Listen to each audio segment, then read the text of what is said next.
मुझे यकीन नहीं होता कि हिंदू और इस्लाम मज़हब में इतनी ज़्यादा सिमिलैरिटीज़ हैं, जिसे देखकर लगता है कि ये एक ही मज़हब के दो अलग अलग वर्शन्स हैं। जैसा कि हिंदू स्क्रिप्चर्स में नबी पाक का जिक्र होना है और यहाँ तक कि काबा का भी जिक्र है। हिंदू मज़हब की किताबों और कुरान में कई बातें तो एग्जैक्ट सेम लिखी हैं, लेकिन ये सब जानने से पहले हमें इन दोनों रिलीजन्स की हिस्ट्री को जानना होगा। अल्लाह के नबी को सुबह की फजर की सुन्नत बहुत पसंद है। वेदों का रस निचोड़ करके मोहम्मद साहब ने परमात्मा की इबादत करके परमात्मा के पैगाम को एक ही कलमे में दे दिया। इससे बड़ा ग्रंथ दुनिया में और क्या हो सकता है। साल 610 बीसी जब नबी पाक सल्लल्लाहु अलैहि वसल्लम को नबूवत मिली और अल्लाह ने नबी पाक सल्लल्लाहु अलैहि वसल्लम के जरिए अपना पैगाम लोगों तक पहुंचाया, इस तरह इस्लाम मजहब शुरू हुआ। लेकिन अगर हिंदू मजहब की हिस्ट्री को देखा जाए तो इसका स्टार्टिंग पॉइंट किसी को नहीं पता कि ये मजहब कब बना और किसने बनाया। बहुत से स्कॉलर्स का मानना है कि हिंदू मजहब 5000 साल पुराना है, क्योंकि इंडस वैली सिविलाइजेशन में इस रिलीजन से जुड़े कुछ एविडेंस मिले हैं। इंडस वैली आज के टाइम में पाकिस्तान के पंजाब प्रोविंस में मौजूद है। हिंदू अपने मजहब को सनातन धर्म बोलते हैं, यानी कि ऐसा धर्म जो हमेशा से था, लेकिन सही तौर पर हिंदू मजहब को इसके वैदिक पीरियड के बाद ही रिकॉग्नाइज किया जाता है, जब 1500 से 2000 बीसी में हिंदू मजहब के वेदों को लिखा गया था।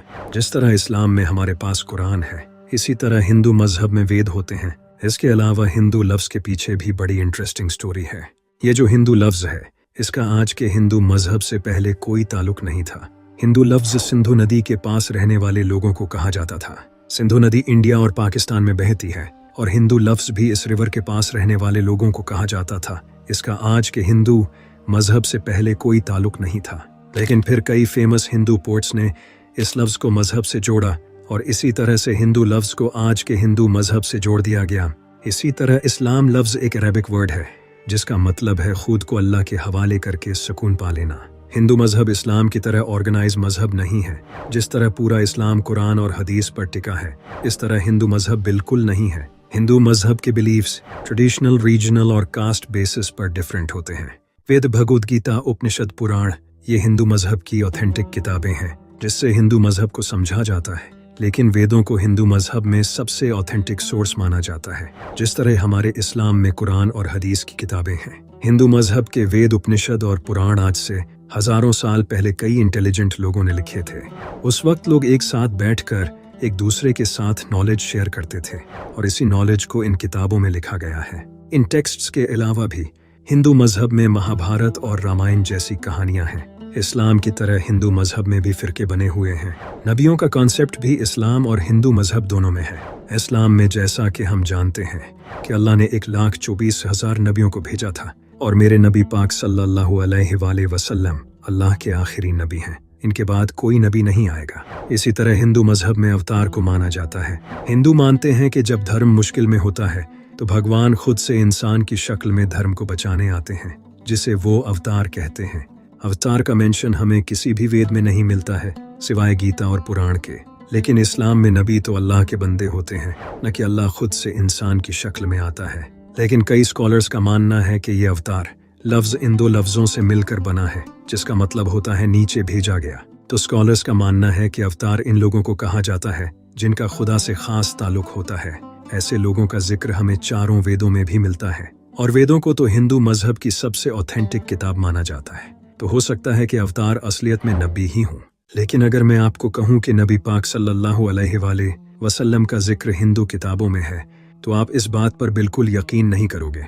भविष्य पुराण में ये लिखा है कि एक मोहम्मद नाम का उस्ताद अपने साथियों के साथ अरब में आएगा। यहाँ साफ तौर पर नबी पाक सल्लल्लाहु अलैहि वसल्लम का नाम मोहम्मद लिया गया है और ये भी लिखा है कि वो अरब में आएगा और यहाँ नबी पाक के साथी यानी सहाबा कराम का भी जिक्र है और यहाँ ये भी लिखा है कि वो पूरी इंसानियत में सबसे बेहतर होगा। इसी तरह अथर्व वेद में भी लिखा है कि वो नरशंसा होगा, वो कौरामा होगा, जो कि 60,000 दुश्मनों में भी महफूज रहेगा। यहाँ बताया गया है कि वो नरशंसा होगा। नरशंसा का मतलब होता है तारीफ करने वाला और कौरामा का मतलब होता है पीस फैलाने वाला। और आप ये तो अच्छे से जानते हैं कि अल्लाह ने नबी पाक को पूरी दुनिया के लिए रहमत बनाकर भेजा था, लेकिन कौरामा का एक और मतलब होता है इमिग्रेंट्स और नबी पाक भी मक्का छोड़कर मदीना चले गए थे, क्योंकि उस वक्त मक्का के लोग आपके दुश्मन बन चुके थे। इसके अलावा अथर्ववेद में भी लिखा है कि वो ऊंट पर सवारी करेगा जिसका रथ आसमान को छुएगा। आपको ये भी अच्छे से पता होगा कि नबी पाक सल्लल्लाहु अलैहि वसल्लम ने अपनी जिंदगी में कितनी बार ऊंट पर सफर किया है। इसके अलावा अथर्ववेद में भी लिखा है, जब वो लोग जंग के मैदान में तारीफें सुनेंगे तो उनकी हिम्मत बढ़ जाएगी और वो 10,000 दुश्मनों से लड़े बगैर जीत जाएंगे और कारू के खिलाफ लड़ेंगे। यहाँ लिखा है कि जब वो जंग के मैदान में तारीफें सुनेंगे तो उनकी हिम्मत बढ़ जाएगी। यही अल्लाह कुरान में फरमाता है। और जब मोमिनों ने काफिरों के लश्कर को देखा तो कहने लगे, ये वही है जिसका खुदा और उसके पैगंबर ने हमसे वादा किया था, और खुदा और उसके पैगंबर ने सच कहा था, और इससे उनका ईमान और इताअत और ज्यादा हो गई। और हिस्ट्री में जब मूता की जंग हुई उस वक्त 3,000 मुसलमान 10,000 काफिरों के मुकाबले में थे। और यहाँ ये भी लिखा है कि वो कारू के खिलाफ लड़ेंगे। कारू का मतलब होता है तारीफ करने वाला। अगर हम इसे अरबी में ट्रांसलेट करें तो ये बनता है अहमद, जो कि नबी पाक सल्लल्लाहु अलैहि वसल्लम का ही एक नाम है। इसके अलावा भी मंत्र नंबर 7 में लिखा है, भगवान की मदद से अभांडू बेस्ट चीफ्स और 60,099 दुश्मनों को हराएगा। और यहाँ जिस इंसान का नाम अभांडू लिया गया है इसका मतलब होता है यतीम, जो कि हम जानते हैं कि नबी पाक सल्लल्लाहु अलैहि वसल्लम बचपन से यतीम थे।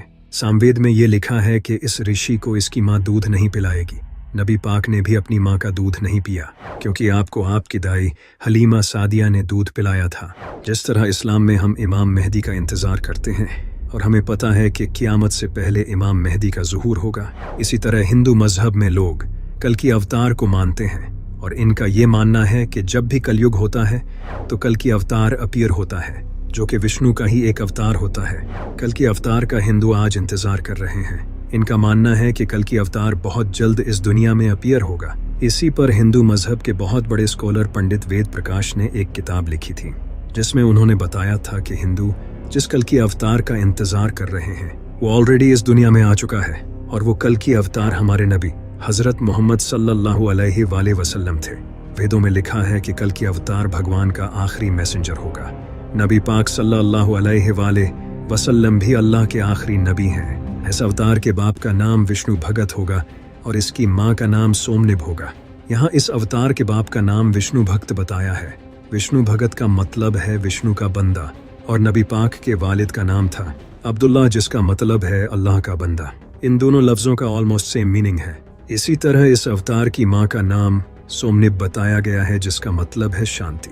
नबी पाक की माँ का नाम था हजरत आमना, जिसका मतलब भी शांति ही है। हिंदू मजहब की बड़ी किताबों में लिखा है कि कल की अवतार जैतून और खजूर पर जिंदा रहेगा, बिल्कुल जैसे नबी पाक सल्लल्लाहु अलैहि वसल्लम अरब में खजूर और जैतून इस्तेमाल करते थे और इसे पसंद भी बहुत करते थे। वेद में लिखा है कि कल की अवतार अपनी ज़मीन के रिस्पेक्टेड ख़ानदान में पैदा होगा। नबी पाक सल्लल्लाहु अलैहि वसल्लम भी अरब के इज़्ज़तदार ख़ानदान कुरैश में पैदा हुए थे। हिंदू मजहब में ये भी लिखा है कि कल के अवतार को भगवान गार में अपना मैसेज देंगे, एग्जैक्टली जैसे नबी पाक सल्लल्लाहु अलैहि वसल्लम को हज़रत जिब्राइल ने गारे हिरा में अल्लाह का पहला मैसेज दिया। किताबों में ये भी लिखा है, जिसे हिंदू मानते हैं, कि कल की अवतार को भगवान एक ऐसा घोड़ा देंगे जिसकी मदद से वो पूरी दुनिया, सातों आसमान और ज़मीन घूमेगा। जिस तरह नबी पाक सल्लल्लाहु अलैहि वसल्लम ने बुराक पर मेराज का सफ़र किया, किताबों में ये भी लिखा है कि इस अवतार को भगवान खुद मदद देंगे, एग्जैक्टली जिस तरह अल्लाह ने नबी पाक सल्लल्लाहु अलैहि वसल्लम की बदर की जंग में मदद की। हिंदू मजहब की किताबों में लिखा है कि कल की अवतार घोड़ा और तीर चलाने में माहिर होगा, जैसे नबी पाक सल्लल्लाहु अलैहि वसल्लम थे। जिस पर पंडित वेद प्रकाश का कहना है कि आज के दौर में तो कोई घोड़ों और तीरों का यूज़ नहीं करता, ये दौर तो कब का जा चुका है। अब तो मिसाइल्स, बॉम्ब्स और टैंक्स से जंगें लड़ी जाती हैं, तो इसीलिए हिंदू का इस अवतार का इंतज़ार करने का कोई पॉइंट नहीं है। ये अवतार नबी पाक सल्लल्लाहु अलैहि वसल्लम ही थे, जो कि आज से 1400 साल पहले जा चुके हैं। आप देख सकते हो नबी पाक का जिक्र हिंदू मजहब में भी है, और इसके अलावा दुनिया के कई रिलीजियंस में नबी पाक सल्लल्लाहु अलैहि वसल्लम का जिक्र है। हिंदू और इस्लाम मजहब में और भी सिमिलैरिटीज़ हैं। जिस तरह हम जन्नत और दोज़ख पर ईमान रखते हैं, हिंदू मजहब में स्वर्ग और नरक हैं। हम ईद पर जानवर कुर्बान करते हैं, हिंदू भी जानवर कुर्बान करते हैं। हम ज़कात देते हैं और हिंदू दान करते हैं। हम रोज़ा रखते हैं, हिंदू व्रत रखते हैं, हम हज करने मक्का जाते हैं, लेकिन क्या आपको पता है कि मक्का का जिक्र भी हिंदू स्क्रिप्चर्स में है? आपने बिल्कुल सही सुना। हरिहरेश्वर महात्म्य में एक मंत्र है। इस मंत्र में लिखा है कि मक्का में विष्णु के पांव के फुटप्रिंट्स हैं। यहाँ विष्णु से मुराद खुदा है, क्योंकि विष्णु का मतलब होता है सबको संभालने वाला, जो कि अल्लाह के एक और नाम इल्मुकीतु का भी यही मतलब है। और हम मुसलमान भी काबा, जो कि मक्का में सिचुएटेड है, उसे अल्लाह का घर मानते हैं। इसके अलावा ऋग्वेद में लास्पद नाम की जगह को लिखा गया है, जो कि नाभा पृथ्वी पर सिचुएटेड है। यहाँ गौर करने वाली बात यह है कि इस लास्पद वर्ड का मतलब अल्लाह की जगह है, क्योंकि ला का मतलब है अल्लाह और सपत का मतलब है जगह। और यहाँ बताया गया है कि ये जगह नाभा पृथ्वी पर है। नाभा पृथ्वी का मतलब है जमीन के दरमियान, यानी कि ये जगह अर्थ के सेंटर में मौजूद है। आप जानकर हैरान होंगे कि काबा भी अर्थ के सेंटर में है। आप देख सकते हो कि इस्लाम और हिंदू मजहब में कितनी ज़्यादा सिमिलैरिटीज़ हैं, लेकिन जो सबसे बड़ा डिफरेंस लोगों को लगता है वो ये है कि इस्लाम में हम एक अल्लाह को मानते हैं और मूर्ति पूजा भी इस्लाम में हराम है, लेकिन हिंदू अलग अलग खुदाओं को मानते हैं और मूर्ति पूजा करते हैं, जबकि उपनिषदों में ये साफ साफ लिखा है वो एक है और उसका दूसरा नहीं। उसके ना तो माँ बाप हैं और ना ही उसका कोई खुदा है। उस जैसा कोई नहीं, उसे इंसान की आंखें देख नहीं सकती। भगवत गीता में भी लिखा है कि जिनकी अक्लों को उनकी इच्छाओं ने चुरा लिया है वो इन मूर्तियों की पूजा करते हैं, उस एक खुदा को छोड़कर। इसी तरह यजुर्वेद में भी लिखा है उसकी कोई तस्वीर नहीं, उसे किसी ने पैदा नहीं किया और वो इबादत के लायक है, उसका कोई जिस्म नहीं, वो पाक है। वो अंधेरे में गहरे डूब जाते हैं जो संभूति यानी तख्लीक की इबादत करते हैं। इतना ही नहीं, ऋग्वेद में भी लिखा है पादरी एक खुदा को कई नामों से पुकारते हैं। उसकी इबादत करो जिस जैसा कोई नहीं, जो अकेला है, सिर्फ एक खुदा है, दूसरा नहीं, हरगिज नहीं, हरगिज नहीं, कम से कम नहीं। उसके सिवा किसी की इबादत न करो, सिर्फ उसी की इबादत करो। अथर्ववेद में भी लिखा है खुदा सबसे अजीम है। ये सारी बातें कुरान में एग्जैक्टली सेम टू सेम लिखी हैं। हिंदू मानते हैं कि पूरे यूनिवर्स को ब्रह्मा ने बनाया है। ब्रह्मा का मतलब होता है क्रिएटर, जिससे आप अल्लाह भी कह सकते हो। शंकर आचार्य जी, जो हिंदू मजहब के सबसे बड़े स्कॉलर थे, उन्होंने कहा था कि ब्रह्मा ही सच है। वो भी एक ही खुदा में मानते थे, यानी कि खुदा एक है और वही सच है। लेकिन अगर हिंदू मजहब में एक खुदा का मानने का कहा गया है, तो फिर क्यों लोग मूर्तियों की पूजा करते हैं? इस्लाम 1400 साल पुराना मजहब है, और जैसा कि आप जानते हो कि इस्लाम में अल्लाह के अलावा किसी और की इबादत करना सख्त गुनाह है। फिर भी आज आप देख सकते हो कि कितने मुसलमान शिरक करते हैं। हिंदू मजहब 5000 साल पुराना है, तो वहाँ ऐसा होना तो कोई ख़ास बात नहीं है।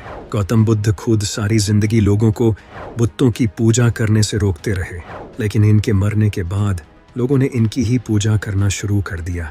हज़रत मूसा अलैहिस्सलाम ने जब लोगों को समंदर पार करवाया, तो समंदर पार करते ही एक इंसान ने हज़रत मूसा अलैहिस्सलाम को ये कह दिया कि आप हमें अपने रब की कोई मूर्ति बना दे ताकि हम इसकी पूजा कर सकें। हज़रत ईसा अलैहिस्सलाम ने लोगों को अल्लाह की इबादत करने की तालीम दी और लोगों ने उन्हें ही खुदा बना दिया। जिस तरह इस्लाम में अल्लाह के 99 नाम हैं, इसी तरह हिंदू मजहब में एक ही खुदा के अलग अलग अवतार हैं। जिस तरह अल्लाह का हर नाम इसकी नई खूबी बयान करता है, इसी तरह जिसको अच्छाई पसंद है वो शिव को मानता है, जिससे प्यार पसंद है वो कृष्णा को मानता है। यानी कि ये सारे उस एक ही खुदा की अलग अलग खूबी को रिप्रेजेंट करते हैं, और वो खुदा सिर्फ एक है, जो कि हमने देखा कि वेदों में बार बार कहा गया है।